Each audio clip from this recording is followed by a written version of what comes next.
Hello. All right. So what we're going to show you is how easy it is to use Power BI to create a specific view when you have your data in the correct format, of course.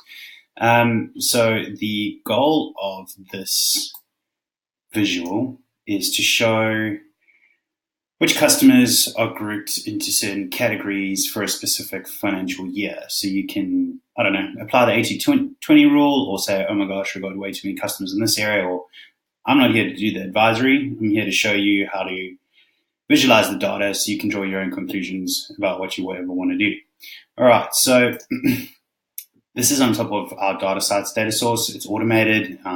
We present it for you so that Power BI can then become the self-service analytics tool that it is meant to be in the hands of a business owner. We don't expect our customers or clients to do data wrangling or data modeling or anything that you shouldn't be doing in a day-to-day job. But anyway, let's get cracking. So obviously the most important thing we want to do is know which contact we're dealing with. We want to know how much that person has brought into it. This view is already dealing with accounts receivable, with invoice statuses that aren't draft or deleted, so approved, paid, etc. We've obviously anonymized the data and the figures here. It is real data, however.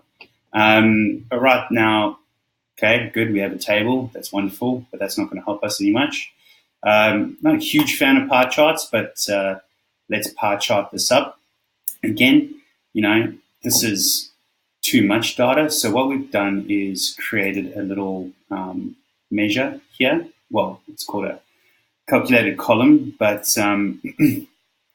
in any regard, essentially what we're doing is we're just saying, hey, if it's less than, if it's between 1,000 and 5,000, put it in this group. If it's between 5 and 10, 10 and 50, 50, 100. So obviously you can change this to whatever you want. So that's the category grouping column. So if we just then drag that into our pie chart under the legend here, you can see automatically this little thing says we're thinking, and then all of a sudden we think, okay, cool, wonderful. We can now tell that sort of 48% of our clients are between 100,000 and a million. Fantastic. But we don't really see any details here. And this is where Power BI sort of comes into its own, because we're operating off one consolidated data set. We can create multiple visuals off the same data set, but be able to cross-highlight or drill down into the underlying data. So if we now just go and create another table, this time dragging in the fiscal year as well, dragging in the category grouping again, dragging in, more importantly, the subtotal sum, so how much that value is. Now we can see all of our data in tabular format. All right, fantastic. So if we wanted to say, just find out who the customers are between 10 and 50 grand, we've now sub-filtered this list into that. But having a little filter on financial year, fiscal year would be helpful. So if we drag this on over here, we change the kind of visual to a slicer. That's nice, but we can always make things better, can't we? So under general, we can change the orientation to horizontal. We now have some nice buttony things going on. And now we can just say, okay, look, I'm not interested in last year. I want to see this year. Select financial 2019. And there we go. So obviously, if we had proper customer names, this would mean a lot more. We can order by these groups or order by a particular column, etc.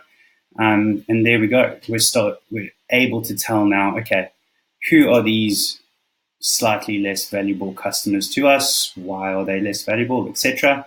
And there's a couple new features in Power BI which make copying and pasting visuals super easy.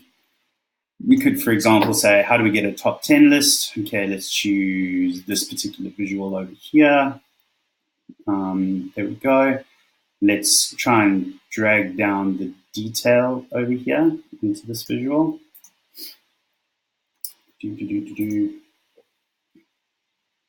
So you can see here we've got the category grouping. If we drill down, we can now see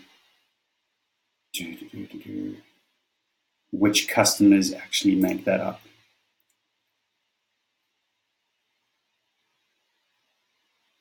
Okay. Well, it's just a short little video on how easy it is using Power BI to visualize when your data is presented to you in the correct way. I hope you found it useful, and have a most excellent day.